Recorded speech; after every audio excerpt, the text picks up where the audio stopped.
Hey, what's up, guys? How's it going? One more day, one more time here with New Capital. Here's Christian Larco, Jay Garcia, and our cool-ass guest. Howdy, everybody. What's your name? Mr. Hunter Pogo. Okay, introduce myself. Hey, my name's Hunter. I live in Las Vegas now. I'm from Minnesota originally. Awesome. And he's known as the Mr. Landman. I call him the landlord. The landlord. Yeah, you're right. I'll make him a shirt. Cool. So why do we call you the landlord? Well, you want me to do like a little short background? Yeah. What I do? What is it? What is it awesome. that you do? Yeah. So basically, what I do is I flip land. In short, so I'll go and buy rural property, usually like an hour or 2 hours outside of a city, that's going to be used for hunting or cabins, lake properties, stuff like that. I'll buy it below market value, then go and do some sort of improvement to it. So that might be, like adding a driveway into it, or it could just be something as easy as doing research on it and the marketing of it, and then go and sell it for more. So pretty basic overview. But I mean, flipping. We can, flips. yeah, buy low, sell high. Yeah, nice. That's awesome.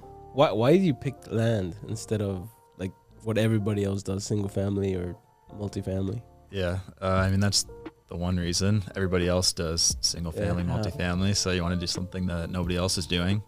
Okay. So there's less competition. And when you have less competition, that means you have better margins on your business. And that's like the money reason, but then it's also just a lot easier. There's big pros and cons list that we could go over. Yeah, that's cool. What we're here for. Oh, cool. Okay. So, yeah, I mean, first off, you don't want to do stuff that other people are doing. Like when I first started, I started with wholesaling and I worked with other people doing some flips. And that was great. But then I bought a lake property for myself. So I'm from Minnesota originally. Okay. And there was a lake property. I saw it on Facebook. It was like an hour away from my house. I was like, that would be cool if I could go and like build a tiny house on it and go fishing on the weekend. I bought it pretty cheap. And then I found out that the zoning didn't allow you to do like what I wanted to do with it. There was a minimum 1,200 square foot build on the property. So I was like, okay, I'm just going to sell it. I sold it on a contract for deed and got my money back after like the first year basically of it. And then they defaulted on it. And then I went and sold it for cash. I made like 5x what I paid for the property. So wow. It's like, oh, this is a pretty a lot easier than like cold calling people all day to find a wholesale deal. So then I went and did it a few more times and just started ramping up from there. So, it was a lot. It's way easier. That's basically in short why I started doing land instead of everything else. That's awesome. And how long have you been doing it for? Oh, 4 years. Okay. Any big obstacles you faced so far? When I first got started, basically everything I buy is in cash. So it was the bankroll of being able to buy properties and then flip them and then managing how much money I have coming in versus spending on property. But then over time, that's why I started doing more deals year after year, is because I make more money and then I have more money to put into it. But money was an issue at first. Now it's got to the point where I've been able to manage it pretty good. But that was starting off. That could have been a little bit easier. Okay. And I know for the stuff that you've told me before, you do not do anything borrowed, right? You do not use credit. No. Yeah, so I like to buy everything in cash. There's a couple reasons. It's easy. Man. It's easy. It's cheap too. So most of the properties I buy are like $8,000 or less. Yeah. So it's pretty easy to pay for that amount. And then when you go to sell them, I sell them on a contract for deed. So if you're going to go and try to finance it, it just complicates it a lot more to go and sell something on owner financing if you have some sort of loan against that property. Yeah. So that's why I like to buy it in cash. And then, just like I said, I like everything easy. So it's just a lot easier when you go and buy it because you own it outright. Mm-hmm. You don't have to worry about the person that, like if you're wholesaling the contract, about like them seeing, oh, this guy's getting 3 times what I'm selling it for, and then having an issue there. So that's why I like just like buy it. Don't have to worry about the original seller. And then I can go and sell it how I want to. Nice. He likes easy. Easy. Wow. So you guys are trying to do land, right? I know. Yeah. Trying to still. Keyword trying. Still in the process. We've been taking forever, and I gotta thank you. You're the most patient freaking teacher, mentor, or whatever you want to call it. Because it was me, I was like, fuck you guys. I'd be like, bye. Yeah. So I mean, so these guys have been like we've gone through like the process of finding an area. Like the big part of land is finding where you want to buy the property first, and then once you have a good area, you can kind of like keep mining that spot because you have all the zoning that you want. You have like a good location and good price points.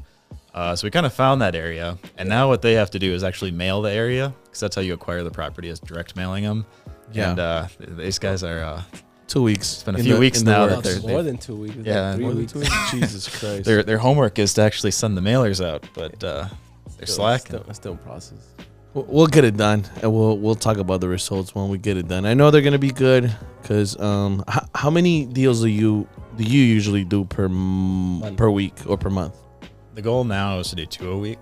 Jeez. Well, how So I many? guess- What's your average right now a month?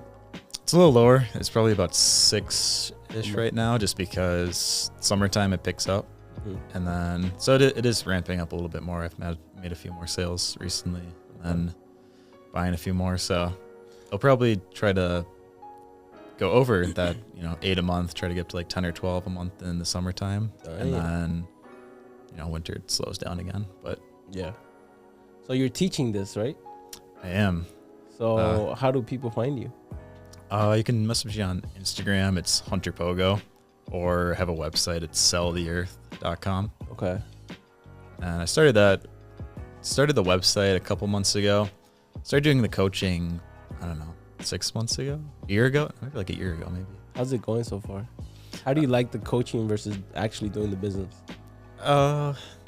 I mean, the business is fun. I like the diversity because it's something different. Because I've only been doing land, so it's nice working with other people. Because otherwise, it does get a little boring if like you're just doing it on your own and nobody else is doing land. Yeah. And it's also nice to learn from students too, like people I'm teaching. Yeah. Because it helps me think about stuff that maybe I wasn't really thinking about. It's just stuff I was doing before. Yeah. So it's nice to have that. And then too, like I'll get feedback, or like somebody that is looking for land, like they'll have found something and they'll send it back to me, and it's like, oh, that's like actually useful information. Like Regrid, the software that you guys use. Mhm. That was something that somebody sent to me. Like I was using something else before. Right. And then I showed them a little bit about land, and then they're like, hey, I found this software. I was like, oh, this is like actually better than what I use right now. So Okay. yeah, by teaching them, they kind of gave me back some, some It stuff. it always happens when you teach something and then you learn it. That's the best, at least for me. When you teach something, you learn it the best. Yeah. You also created data points, like you said. So imagine teaching this stuff to a lot of people. You'll know which states have which laws and all that stuff because it's something that you actually need. Mm-hmm. Like you got into you weren't in Tennessee before, right? No, that was a goal. That was me. Yeah, that's the Tennessee, Texas, Carolinas kind of where I'm going to next. You need to hurry up because he said that if you take another extra 2 weeks, that he's gonna go into that area. Just take my area. Yeah. Okay, we'll hurry up. What complications have you seen in teaching? Because how many students do you have right now? About 10-ish. 10-ish? Yeah. That's a good amount. What's the biggest complication you found with, other than us? Like, don't count us. Maybe just I've seen some people are a little bit easier to learn, and some don't want to take your advice as much. Yeah. Because I can tell you that you should buy in this area, or you should look for this type of criteria, and then somebody will say, I kind of want to do it here. It's like, you can do it there, but it's probably not going to be the best outcome. Yeah. But so how do you deal with that? I mean, I'm not going to tell somebody where to buy or where to spend their money. Yeah, no, but So- you like you get frustrated. Like, how do you internally deal with that? Yeah. I'm pretty calm overall, I think. So, I mean, it's kind of just like, if they want to do it, like, I guess I'll try to help them mitigate the risk as much as possible. But, I think it's kind of like a self-learning thing for them, where they have to see that, okay, maybe this deal, hopefully like the deals will go good. Just not as good as they think it will be. And then I'll be like, okay, now I have some experience at least. And then, I'll be like, let's go do something else now that's a little bit better. But yeah, so I mean, what I've been doing there is just trying to mitigate the risk for them and find deals that are decent at least. Okay. Yeah. Cool. Are you gonna follow up with that? No. I have one question for you Go ahead. that I like to ask. Like, why are you doing this? Like, why why do you want to keep flipping land, and what's the purpose of this? Why not get a job? Two questions, I guess. I don't want a job just because it takes my time. Like, it's restrictive. You have to go work at a certain time and work for somebody. So that's why I don't want a job. But the reason that I like doing this is, I don't know, it's kind of fun. Like, I don't really play video games, so it's just kind of fun. Like, it's like my own game. It's like, you know, I'm doing 50 last year. Let's try to get to 100 this year. It's like, you can categorize it into, like, That's a great video game right there. Yeah, it's like a real life game. It's like Monopoly, because especially when I go out to properties, if I buy a bunch in the same area, I can like drive around. It's like, oh, like I own that one, and I drive around, so I own that one, and it's kind of, I don't know, it's kind of fun. And then it's also just like thinking, oh, I bought that one for like $3,000, and now it's like $25,000. It's, so it's, I don't know, it's just like a game, but it's a game that actually rewards me too. Yeah. So I mean, that's why I do it. It's just kind of fun. Okay. So you do it for fun, or there's a deeper reason of why you do this? I wish I could say there was, but there isn't. Not really. I mean, it's just his own enjoyment. Yeah. I mean, I've always enjoyed entrepreneurship. So like when I went to North Dakota State University for college, and I started the entrepreneurship club there just because I liked entrepreneurship and like starting businesses. And I've tried a bunch of like random different things, but land was like the one that actually worked pretty good. And of course it's in real estate, because real estate I think is where most people get rich. Yeah. But I mean, yeah, like going on like into the future, I think real estate is what I want to do for like the next 10 years. But then maybe when I'm in like my mid 30s, try to do something that's more of like a big business, like small chance of succeeding, but if it does succeed, it's huge payoff. Pays off. Yeah, huge payoff. Yeah. So by the way, how old are you? 26. Fucking Jesus Lord. He's 10 years older than you. I'm 32. You're 32? Yeah. Are you gonna be like 33? Yeah. I think this month. I think. You think? This month. So here, let me ask you a follow-up question on why do you think you like entrepreneurship? Because not everybody does it. It's hard. I mean, I could see why people don't like it if they don't have like the taste of something being successful. Because if you don't have any success, then it's just kind of like you keep trying things and you keep failing. So then it's you're just like, oh, I'll go take the route that's for sure, which is like getting a job. So I mean, I think the reason I like it, and I especially like it now, is because I've seen it pay off. And now I also have like a little bit of like a nest egg where I don't have to worry about it paying off, so I can take a little bit more risk and have more fun with it. So yeah, that's why I like it. Is now I'm like pretty safe where I can have like fun and take more risk on entrepreneurship. But I could see other people, especially like when I started, like I worked a regular job before I started in land, which I think you should do if you're doing real estate, because that's what helped fund most of my deals was having a regular job that I could go buy more property with. So I wouldn't just say like go all in, try doing it, but work a job, have some stable income, and then you can start taking more risk after that. What do you used to do? Mostly like operations. So I did like medical devices. I did the operations for that, and then the most recent job was revenue operations consulting. So we worked with like big companies when they want to launch a product. They would hire our company to go and either like hire their sales team or train their sales team. And I would specifically work with like the softwares that they are setting up. So like Salesforce and HubSpot, like all those things, like I think getting those set up for them. And then making sure that the cadences were in place. So like if a rep went to sell a product, they would have an outreach. It's basically like a software that shows like first day, you send an email, second day, you call them, third day, you do whatever. And it tells them like what to say and everything. So like I would make sure like that's all installed and it's all connected with Salesforce and everything. So then they'd be able to go and be efficient with their sales. So you've always been in sales one way or the other. Yeah. I was more in like the sales support, but sales support, sales management. Yeah. So it all relates. It does.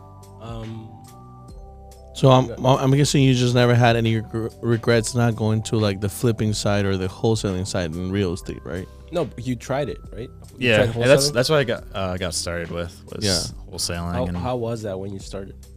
It was pretty good actually. I didn't wholesale on my own. I started off working for somebody with wholesaling because I was in college at the time, and I met them through the entrepreneurship club that I started. Okay. I reached out to somebody. I was like, hey, I was actually trying to buy a duplex at the time.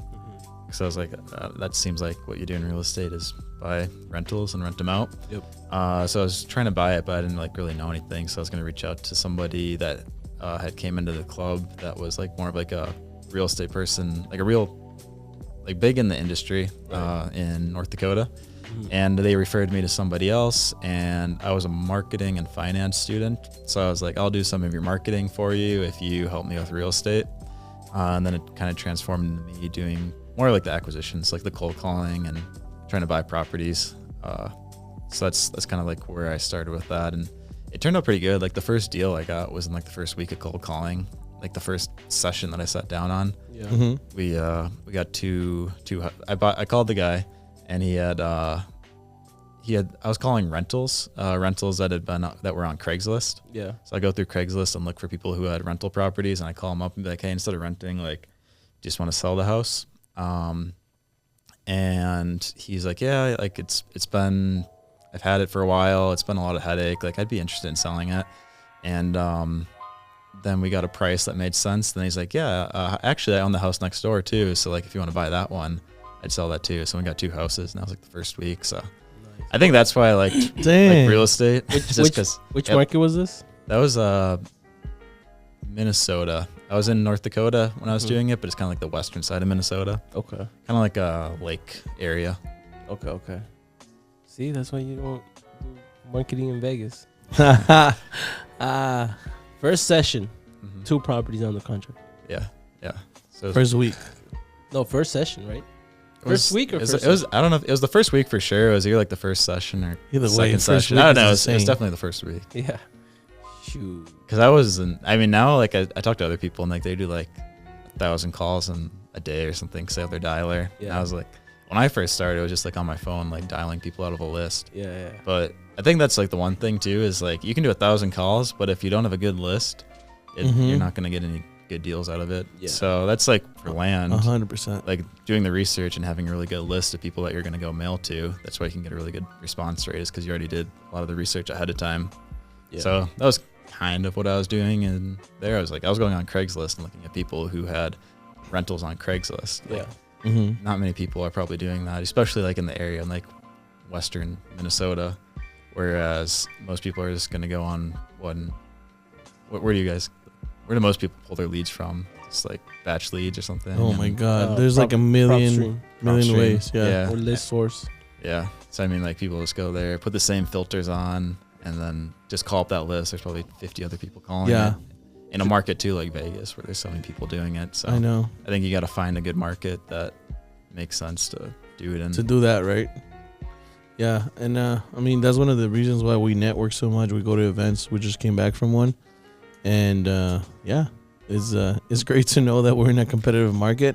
And sometimes, I mean, the good things about competitive markets is that your assignment fees are going to be bigger, and that you're going to be able to assign a deal. But just getting to those deals is like you're competing against everybody, essentially. True. Yeah. That's why you go into land, because there's almost no competition for now. So here's a question for you. This is more like a mindset question. So wouldn't teaching what you do create more competition? Yeah. I mean, like the first 4 years, I never told anybody how I do it or anything. But then I saw other people teaching land, and I was like, they're going to go share the market and tell everybody about it. So I want to get at least a market share of the people that are selling how to do it. Right. Because obviously more people are doing it, it makes it worse for me. But I'm just going to go like a step ahead and sell shovels to the people that are mining gold, digging gold. Nice. But yeah. So that's a mindset thing. Remember that. Yeah. Because I know a lot of people don't want to teach what they know because they'll create more competition for themselves. But in my opinion, they're actually shooting themselves in the foot, because like you said, you learn from your students, and you made your process more efficient because somebody gave you a little extra tip. One of your students gave you a tip on it, right? Yep. So it made your process better, more efficient, and now you get to teach. So now you solidify the process in your head. Now you know it without even thinking about it. You know, step by step. Hunter, question. So I know you're like right now focused on smaller. I'm not sure what you're focused on, but from what I hear, you're focused on smaller amounts, right? Is there any plans for you to go bigger, like 50K, 60K, 100K? And I'm only asking this because now you're gonna have students, right? Let's say for some reason we find a really good plot of land, but that thing is like, I don't know, 40K or 25K, but we could go in as partners. Is that something that you're looking forward to, or is that something you probably wouldn't do? The reason that I don't do like more expensive land is like I've bought stuff pretty cheap and sold it for 60, 70, 80K before, but the reason I don't like to buy at that price is just the return on investment, like the percentage wise, is usually never as good. Okay. So I mean, there probably are returns that are out there, like if you come across deals that are that good, but that's why I've just been focusing on volume, because usually I want to get at least 3x what I'm buying and selling a property for. So if I'm paying 5 for it, I want to sell it for at least 15. There's not as many properties that are out there that you're buying for 50 and selling for 150. Yeah. And that's like the bare minimum. Like most of the properties I do are better than the 3x rule. Usually I'm getting like 5, 6, 7x what I'm paying for it. But like 3 is like the bare minimum. And when you get up to like the bigger properties, there's just a better, there's better comps basically. So people know that what a price per acre should be. So if you're doing 40 acres and in that area, the average is 3,000 an acre, then people are going to know. Okay, that's their like, cap. Yeah, they know like this is what it's going for, and we can get about this price point. In the smaller ones, you can get them for like dirt cheap, and you can still mark them up because there's still like that base value where somebody can use a property for whatever it is that they want to use it for, and it doesn't have to be huge. So there's always you can always buy it low and sell it high if it's a small property, but the bigger it gets, the less the margins are. Okay. So that's why I don't do it as much, and I know other people who do bigger parcels of land and have bigger budgets for buying bigger properties, but their returns, just what I see what they get from what they're paying, like 2.5x is like good for them. So I'd rather just focus on the small ones and get high returns and do volume. Jesus, bro, 3x.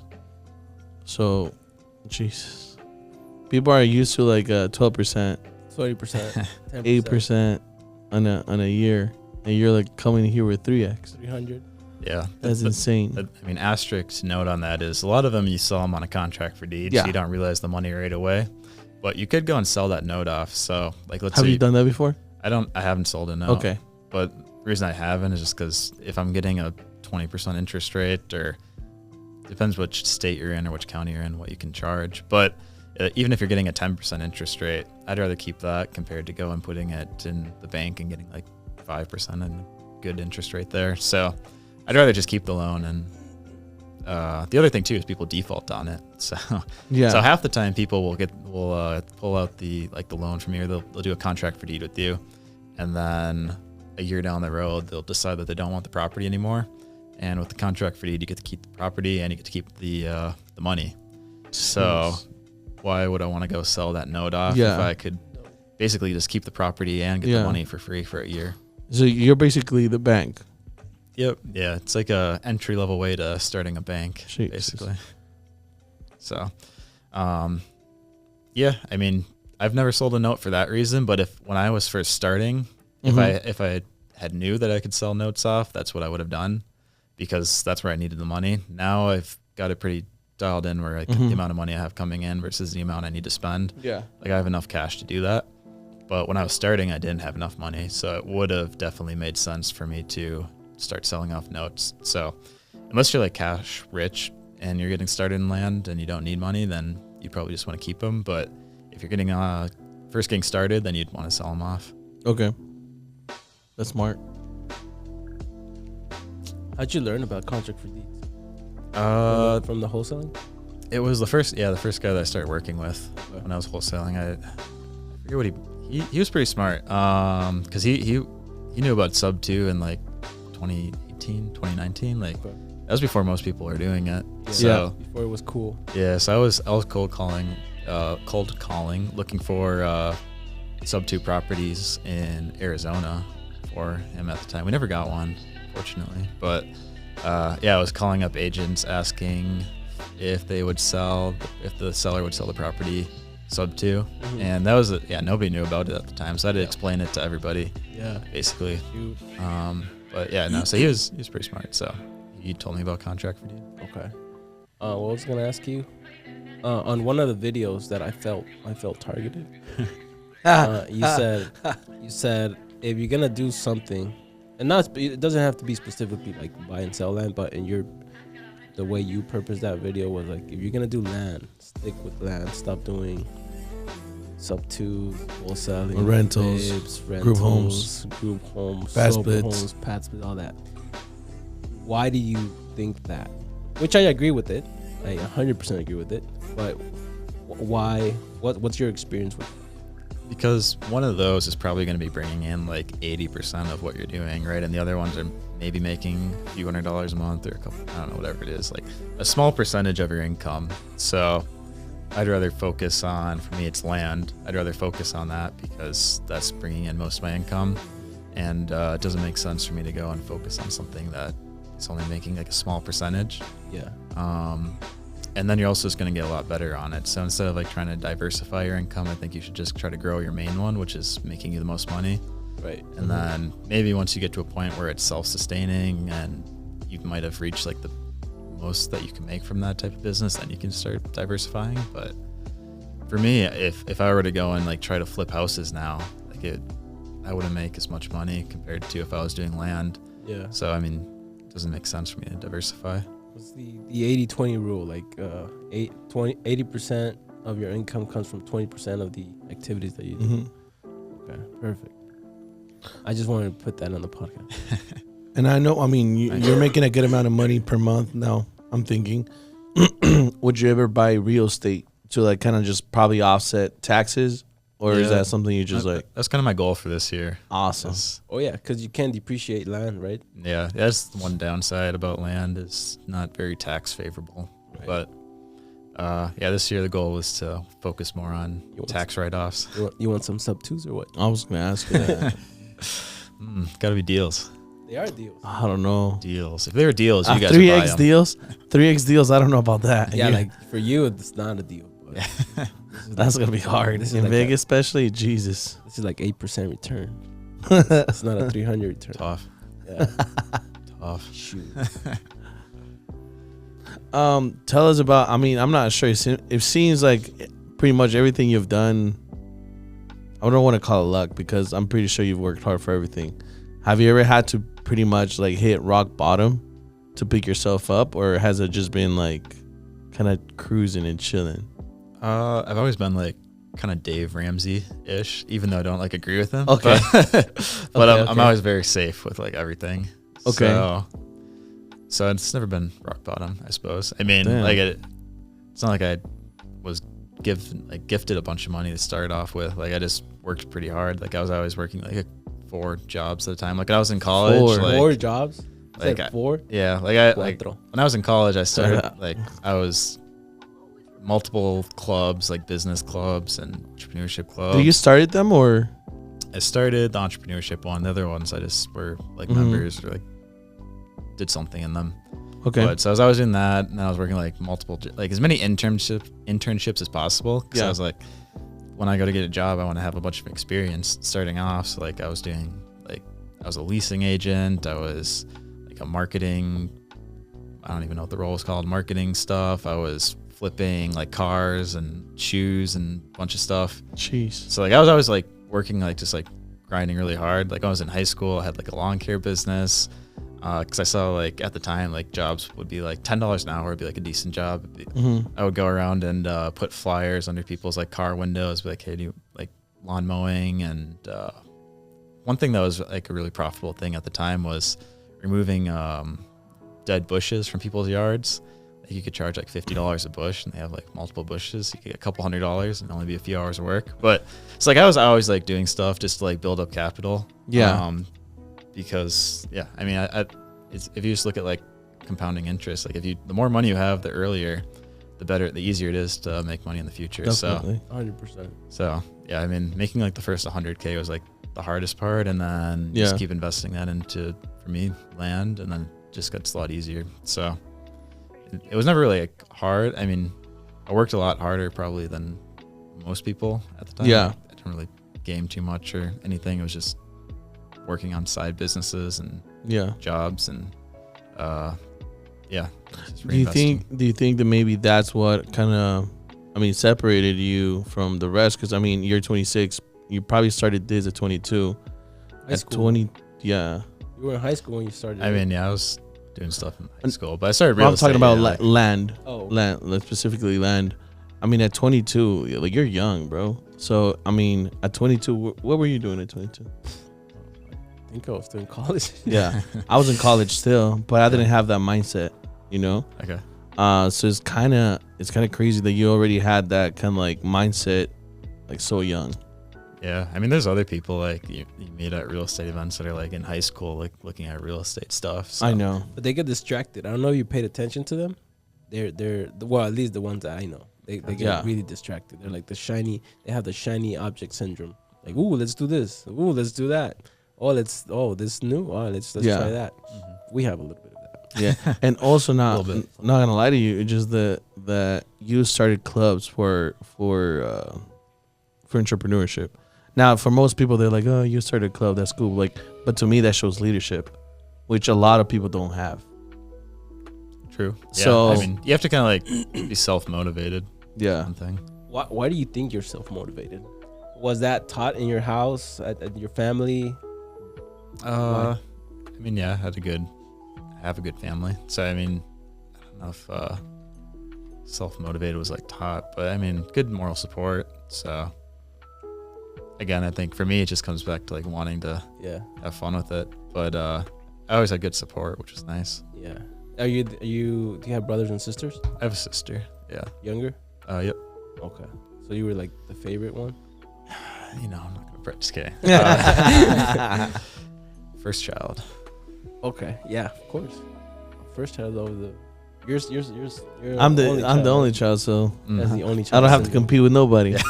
He's the asshole of the family. Yeah, essentially. He's the only child. Yeah.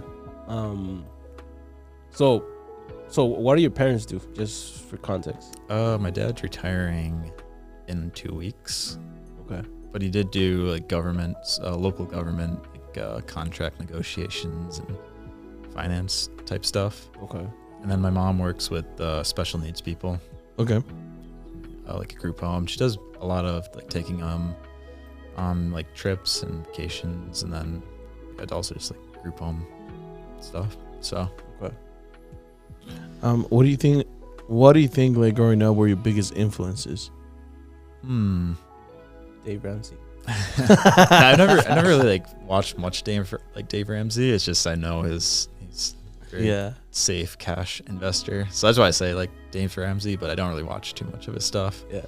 I mean, I always watched a lot of like YouTubers though, like just like Meet Kevin and Graham Stephan and those type of people.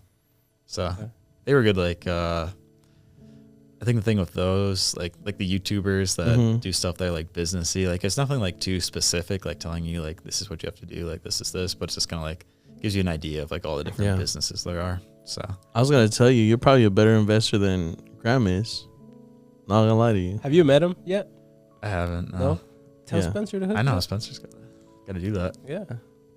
That's awesome, man. Graham's doing pretty good though. YouTube wise, yeah. YouTube wise, yeah, man. He was one of the first ones, first like real estate. What would you call it? YouTuber. Yeah, real estate. Yeah, YouTuber. Yeah. He blew up from there. Yeah, now he doesn't even do real estate. Just I know. That's what I was telling you. You're a better investor than he is, probably. but yeah, man. Would you? So right now you're working on your social media a lot more. Yeah. Can you see yourself doing something like that, like kind of like leaving all the land stuff behind you and then just becoming, I don't know, a YouTuber? I mean, that's the reason that he stopped doing it is because I think the payout is a lot better. Yeah, real estate for him was making, I don't know, few $100,000, which is, I think he said he was making like $250,000 as an agent or Yeah. something, which is That's really in good. California. But if you're making, millions as a YouTuber, for him, it just makes more sense to focus on that. I don't think that I would be able to do that as a like social media person. Mhm. So probably not. You're too shy or what? I don't think I'm that good. So Just gotta practice, bro. It's just Yeah. just like what you teach is consistency. yeah, I mean, for me, it's not as much about views because it's more just about finding like people that are really interested in real estate, specifically land. Mm-hmm. Because one, I can monetize high for selling the course and like the mentorships and everything that I do. It's like the price per person is pretty high, so you don't have to have as many viewers. And then also the return for me is if they're really good in real estate and they start finding deals and I maybe work with them or they just give me good knowledge back, there's a good return for me. Yeah. So I don't think I'll ever get to the point where I have like doing like Graham Stephan, like YouTube stuff, but Just never know, bro. just finding the right people. Yeah. I know a lot of people that do like real estate content and sell courses and stuff like that, and they make a really good return just off of like even like people like Ryan Pineda or like Pace Morby. yeah. Like if you look at their videos on YouTube, like they don't get many views, honestly. They really don't. Yeah. Yeah. Like it's crazy. A pace. Yeah. It's like 1,700 to K, 3K maybe. And he has a lot of subscribers. I didn't know that. Yeah. So like But views he's don't still matter. but he's still like killing it because you're in real estate. Yeah, I mean for him it's like one, he sells a course for 10 grand or whatever it is, and then there's starts doing deals with people too. So like his monetization on if there's 1,000 people and he's making $10,000 off of that, Yeah. Yeah. it's a lot of money. Well, So that guy's I think he's a genius. He's like probably the smartest person I've ever met. Yeah. it's definitely like the top real estate YouTuber. Yeah. Yeah. No, just smart person in general. Like Oh, yeah. he's Business wise, very, yeah. very smart in my opinion. Yeah, business wise too. But it's funny that you mentioned that that a lot of people starting in real estate kind of like educating, and then they go all the way around and they use their brand now to monetize everything, the attention, right? Yeah. I mean, it's just like we said, it's like the payoff. It's you don't have to have a ton of views if the people that you're working with are valuable to you. So yeah, monetizing your brand. I mean, it's everybody does that now. Everybody's like starting a personal brand in today's time. So it just makes sense because you're finding the right people that are also doing the same stuff as you. Now, do you think that's gonna get like saturated, or in one way or another, or what's your thought about that? I mean, everybody's got social media, so Yeah. if you have good content and like you're providing value, I think you're gonna find some people that want to hear what you're talking about. So I don't think you'll ever be like completely saturated. Okay. But to be the point that like you're, at like a high level, like super famous for whatever it is, like it's hard to do, obviously, because everybody would do it. But Yeah. I don't know, just finding like a small community of people, I think is that's my goal at least. I was gonna say that the community building and really taking care of the community. I want to say that's kind of like the biggest thing. Yeah, I was gonna check your followers and you're at 3,000. Like shit, I can't compete with that. Damn, bro, putting in work. Right. Do you focus on your social media at all? Like growing the social media, like your followers? I should focus a bit more on it. But you I don't. mean, basically what I do is just record reels for a couple hours a week and then have them edited and How do you posted. Oh yeah, what's your system like for that? Yeah. Sit down and record for like an hour or two of shorts and then send them to my VA that edits them and then post them every couple days. So he's a social media manager too and editor. Yeah. Well, I send them to him. He edits them, Yeah, and he then sends it back to I you. post them. Okay. Yeah, because I don't know. I don't want to give up my login. Okay, gotcha. I'm sure there's other. You can use other softwares like Post, but I've heard that posting directly from the platform is better. So I've heard that too. So I don't want to give away my login, and it's like that's quick. That takes a couple minutes. So you post it. schedule. I want to know about the process. So you schedule a day and time of your week or month to do specifically that. Yeah. So maybe like every couple of weeks, every 2-3 weeks, I'll sit down for a couple hours and record like 10 to 15 videos. Okay. And then just send them all to the VA. He edits them. He sends them back in a Google Drive folder. And then every couple days, I'll wake up and I'll be like, I should post a reel today. And then I'll download one of those reels and post it. So whenever you feel like it, basically. Do you script those videos? Do I script? Yeah. Or they just come out? I put them in my notes. Okay. Like throughout the week, if I think of something, I'll just write down like a quick note. Like, this would be a good short. Okay. Maybe not a good short, but it's a short. Yeah. Same thing. Yeah. And then when it comes to doing that, then I'll go record them. That's awesome. You record them yourself? I thought it was Frankie that recorded. Not Frankie, Andrew. He's done like the long form videos for me. Okay. And then the course video. But the shorts, I just set up my phone and put a ring light on, and there it is. Yeah. No studio, right? No studio needed. Yeah. Easy peasy.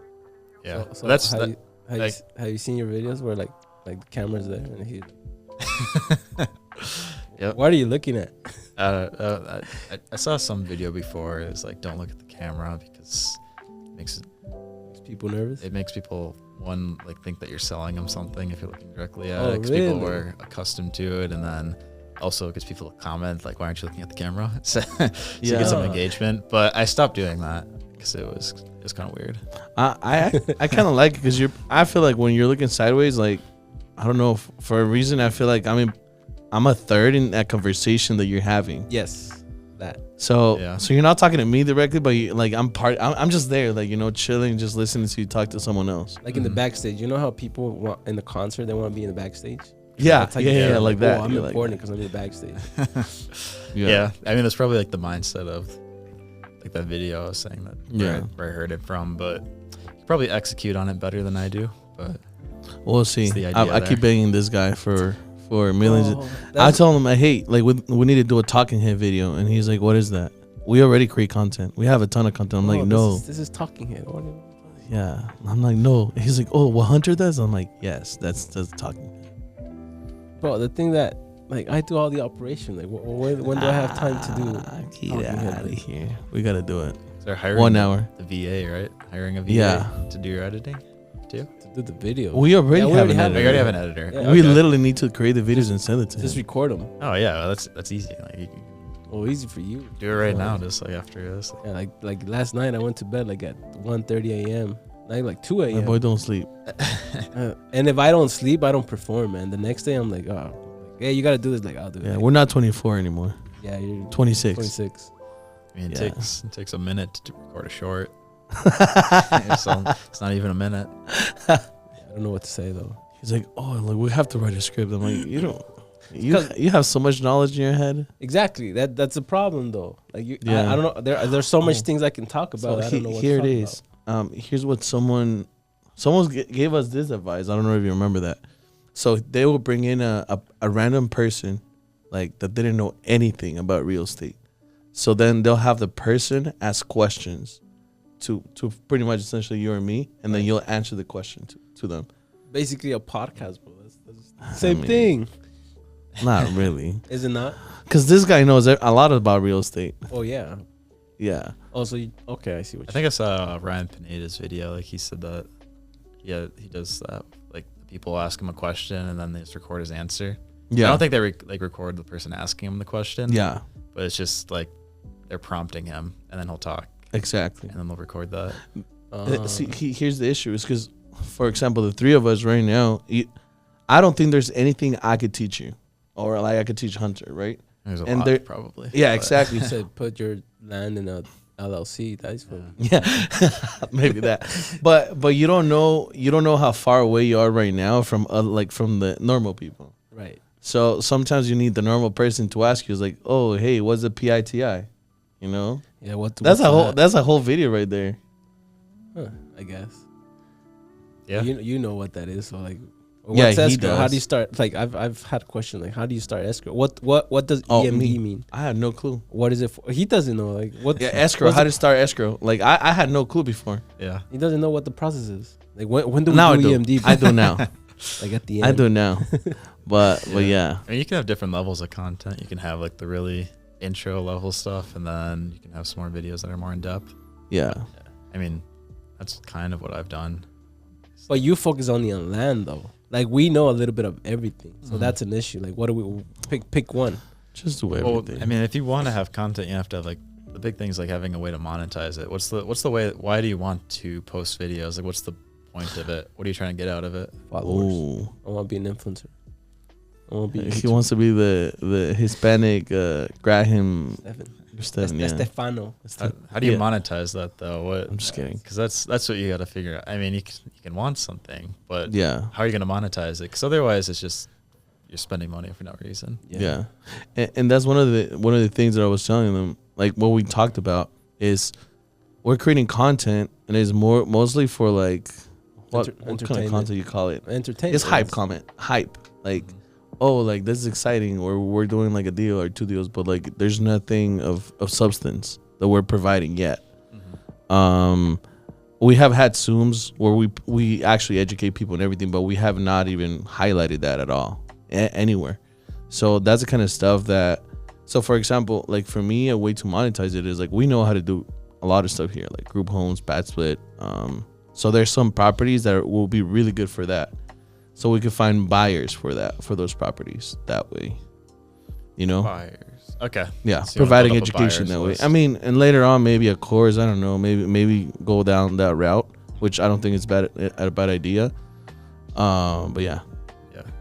You just have to have like I think if you want to make it worth your time, you just have to have a way to monetize it. So like having a buyer's list that's going to help yeah, selling properties, and Yeah. then you have to focus your content on it. How are you going to attract people that are going to want to buy your investments? exactly. So, because that's how you focus your content then. Yeah. If you're like, how do I make a video? Be like, well, what type of video would people watch if they're trying to buy property? Definitely. No, that's a good one. It needs to have a purpose. Okay. Yeah. I mean, not I that I have am an certified to give the advice on social media. Hey, at all, hey, but- but your roommate is yeah. He should be the one talking about that. not me. he's sick. Yeah, Didn't you work with them? yeah. I work with him. Shift work together. Co-workers. Yeah. I brought it up at one point. I was Yeah. like, he's like, yeah, we used to work together. He's awesome. That's cool, man. I never imagined that he would go that route because he was super heavy into real estate. But I like what he does. He's just pretty much blast. I'm gonna call it scammers, or Basically. people that are not doing like their shit right. So I'm happy for that. And he doesn't just do it like, oh, that guy's a scammer. He presents facts and everything. So I'm like, bro, that's research that he does. Like it's crazy. People like drama. They do. Yeah, They do. So, It's a good that is niche. true. Yeah. We should do that in Spanish. Oh man, no, don't even start me on that. I have like a list of people. Probably be pretty good. There's a big Spanish market. I'll out probably there. get killed. Probably, yeah. People are crazy. And exposing cartel members. I don't know. Like laundry money and all that stuff. Yeah, no, it'll be really bad. So what's the goal? So other than doing 8 to 10 deals a month, what are you gonna do with all that money? Buy more land. It's I don't spend too much money. It's the only stuff I like to do are like business and traveling and going to the gym. Kind of like my 3 activities. So all the money I spend is either going to go up on One of those things. one of those things. Your girlfriend must have the hardest time to buy you anything, like as a gift. I suppose. I don't know. T-shirts. I don't know. I don't buy much stuff. I mean, for fun. I don't know. You don't really need stuff. I just like buying land. Oh man. I'm trying to buy. So I bought a truck. I won an auction for it, and I saw that. I saw that yeah. on your Instagram. And then I got a call the day after, and they're like, "Yeah, actually, there's a glitch with the auction, so we're gonna relist it." Oh no! Are you kidding me? So I got a bid on that. I think it's tomorrow. Tomorrow it ends. What was the glitch? They said that some people couldn't bid, so they're like, "Yeah, we gotta man. relist it." So Are we you can get all kidding the- me? Yeah, I got Did you get a good price on it? yeah, it was He- 2016 F-150 60,000 miles for 11 grand. Phew. So it was a good deal. Yeah, that was That was an amazing deal. Yeah, it was like good condition, like good paint and everything. But yeah, so I mean, that's like what I spend money on is like a truck or like stuff for on like this summer. I'm going to spend more time on the properties. I want to do a couple tiny houses. Yeah. So like tools and materials and stuff like that. But Hey, we know a guy in Boxable. yeah. Should we say that? I don't know. Too late. Well, we already said it. So Be a Yeah. good idea. we'll try to put in a word in there somewhere. Our box pool is like 50 grand or something. How much are Yeah. they? no clue. I think they're that much. Expensive. My boy Elon Musk. You just go to Facebook Marketplace, bro. You'll find one for 10K. Yeah. That's a good price. hire Hector. Hector will do it for Hector would do that. for 18K. Yeah. It'll take him like 2 months though, or more, but he'll do it. Hector. Oh man. So there's no actual goal. Going back Oh to the question. yeah. No, not really. No. just playing the game, the next level, Man. Yeah. getting bigger. Yeah. I mean, I should make some goals, I suppose. What are your goals? What are my goals? Yeah. Just now, I'm lazy, man. I don't like to work. So wait, I like to work, but I don't like to work. Okay. So I want to have the option of going to work that day, like Okay. any day. Mm-hmm. So systemizing the operation Yeah, more? kind of like systemizing. Like, all right, I'm bored. Let me make my employees' lives a little bit more miserable. Yeah. And just jump in there and Let's just go play golf. yeah. So how are you going to achieve that goal? You have to have like a timeline and a specific, measurable outcome. Yeah. So we're gonna start buying land Yeah. and systemize it. No, so I like to systemize stuff, but I need to have the time to do that, and because I like to research a lot of stuff, and I'm one of those where like to save a penny, I like to spend an extra 2 hours comparing two products. I do that too. Yeah. Yeah. I don't know if it's a good thing, but I always pick, or I always try to pick the best system where it's reliable, easy to use, so I can teach somebody and I don't have to be in it. That's what I like to do, create the system, kind of like an integrator a little bit. Yeah. I like the operations too, but sometimes like there's some days that you don't want to do stuff. Like I want to have that option. I'm not gonna do shit today. How do you spend most of your day right now? Working most. Turning off fires. Yeah, that's what it is. So basically, Any with the detailing or with the real estate more? no, yeah, the real estate. The detailing is like I want to do the real estate like how I have the detailing. I don't have to pay too much attention to it. Now it runs itself. I do have to jump in here and there, but not as much. Okay. Not as much. But I want to do the same thing with real estate. Yeah, so I guess we're still missing the part where like which niche are we going into? Sub 2, wholesaling, fix and flip. Yeah, for sure is a no for me. Why? We suck. So we don't have that touch like oh, do you want the walls white or off white or I don't care, man. It's like just paint it. Yeah. Not only that, but it just to me is like, how people are like, bro, like I could get that done. I don't know. It's like a whole rehab, and they'll get it done with 30K. Like Okay. never ever. Yeah. That shit to me is gonna be 60K, 70K Okay. for A, B, or C reason. Yeah. And So it's not our strength. I pay attention to detail, so I'm not the best rehabber. Like if I see that the caulking was not done right, I can, because of my detailing experience, I can spot that thing and it freaking bothers me. Yeah. So I want it perfect. So we would overspend for sure. if there was one thing that I say we're good at is pretty much maximizing the profit of a potential property, right? So right now, like we do pad split, co-living, and we do have we're currently setting up. We're filling up a group home. Okay. So we're pretty much looking for exit strategies that maximize properties, right? Because as you know, Vegas market is a very tight market. There's not a lot of cash flow. So we're looking for exit strategies that allow people to cash flow and ourselves too. Yeah, Makes sense. we're really good at doing that. Yeah, but that also has the most like fires you have to put out then. Yes. Yeah.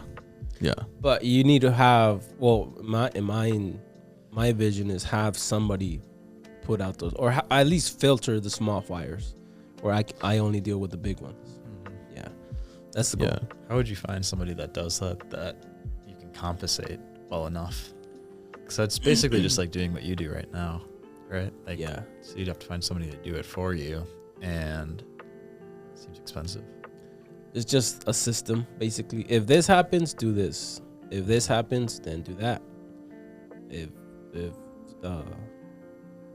If C thing happens, then do this. It's just because I have an engineering brain. It's like, all right, let's see all possible problems and let's build a solution before it happens. I like to deal with the stuff before it happens, but sometimes you can't predict stuff. And What do you do? Like put this in a Word document? And it's all in here, man. All in here. How would That's you, right. how do you do it for like the detailing business? Like what process? How do you set up a process for that? You have recordings, right? Excel.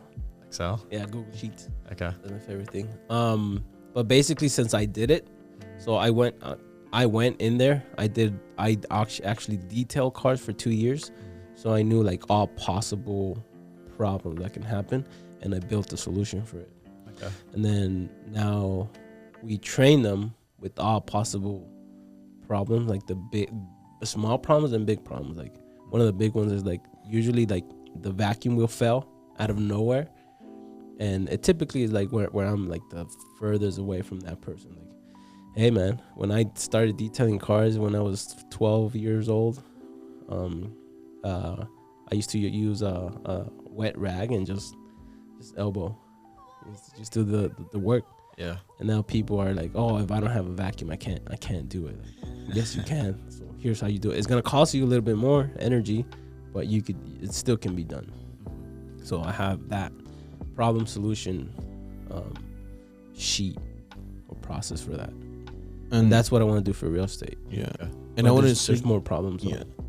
Defining which tasks are like not low level. Like I mean, I probably like low level. So for example, right now, since we obtain a few properties, I'm finding people in Facebook Marketplace, right? So you could only imagine like texting, messaging 180 people and, going back and forth. So it's kind of like doing that too. Like both of ours is like, okay, we're doing this, and this.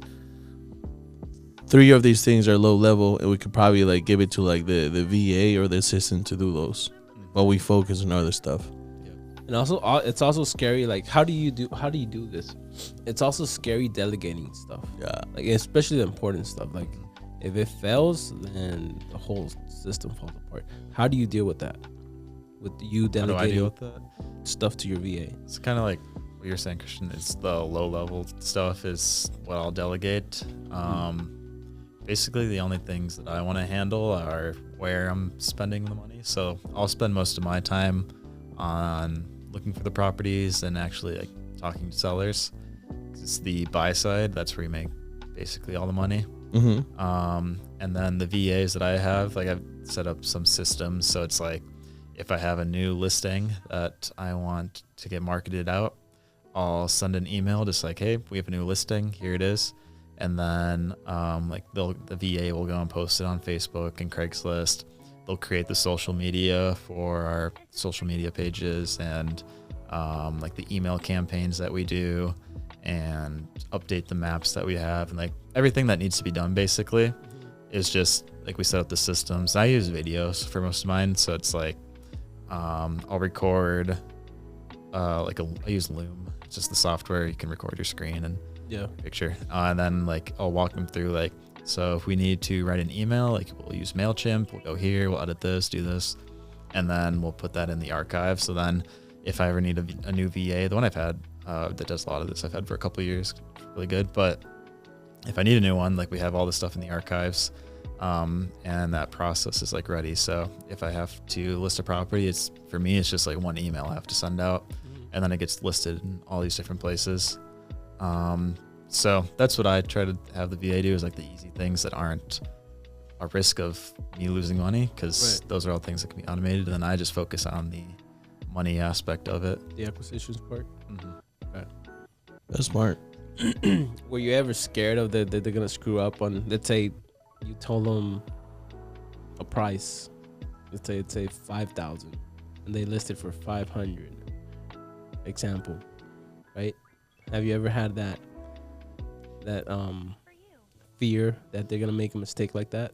Not like that, because I mean, the other thing too is at the end of the day, like when I go to sell the property, I still have to actually sign the document, so that's not an issue. But I was like worried about like just like the quality of work. For example, like editing shorts.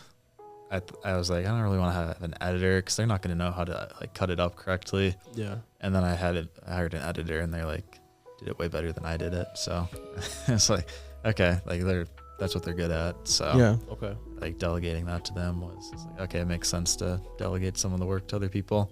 There are things obviously like they don't do it if like, yeah, there's a listing and it's like, okay, maybe hiring a VA, their English is pretty good, but like they might mess up on some grammar items.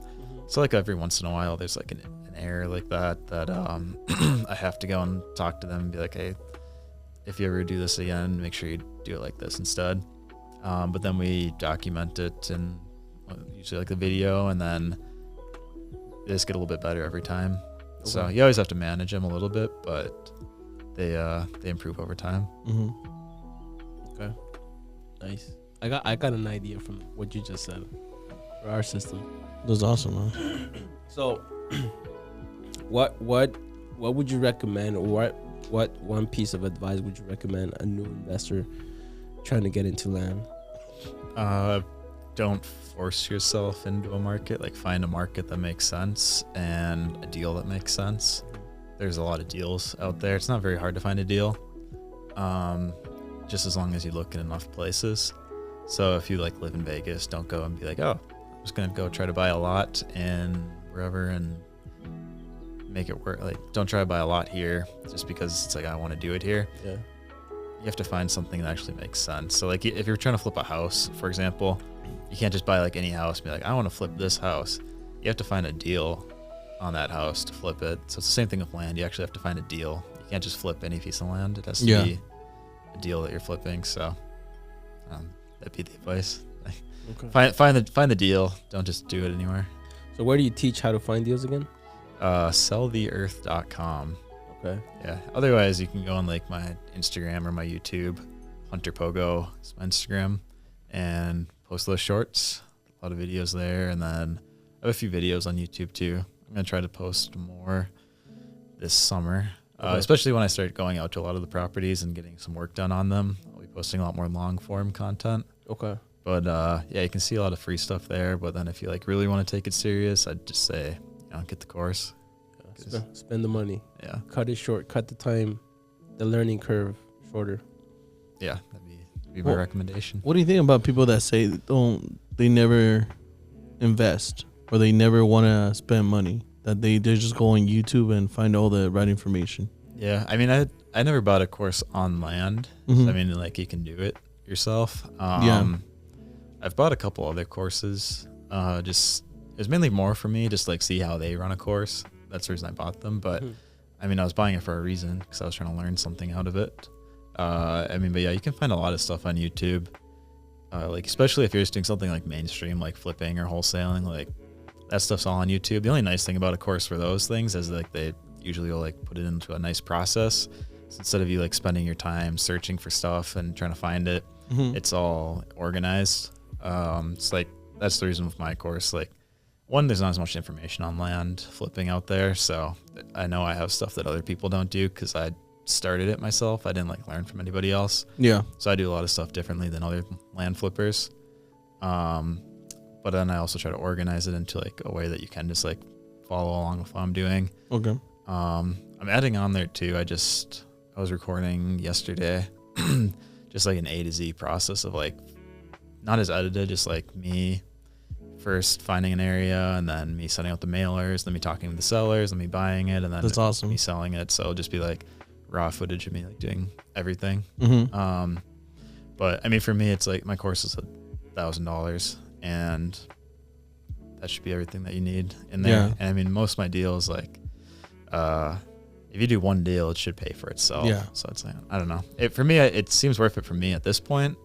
But if I was on the other side looking in and be like, do I want to spend that money on it? Like, me personally too, like I've considered looking at buying some other land flippers courses just to see if there's anything that they're doing different than me. Yeah. And then I can just take whatever valuable information there is from them and then just like, be the best land flipper. So I don't know.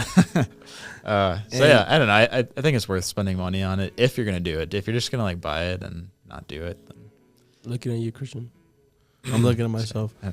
But I mean, yeah, you just got to learn from people that are doing the business. And I think, I mean, if anyone out there is just wanting to learn about land and how to do it, this is the guy.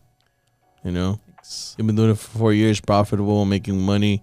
Do you mind sharing how much you are making a month? I mean, so I have. It's a good amount. Yeah. Let's say that. I mean, I said like the averages of like how much I make a deal and how much. Yeah. So, I mean, so it's a good amount. It's a pretty good amount. So I mean, if you guys are looking for that,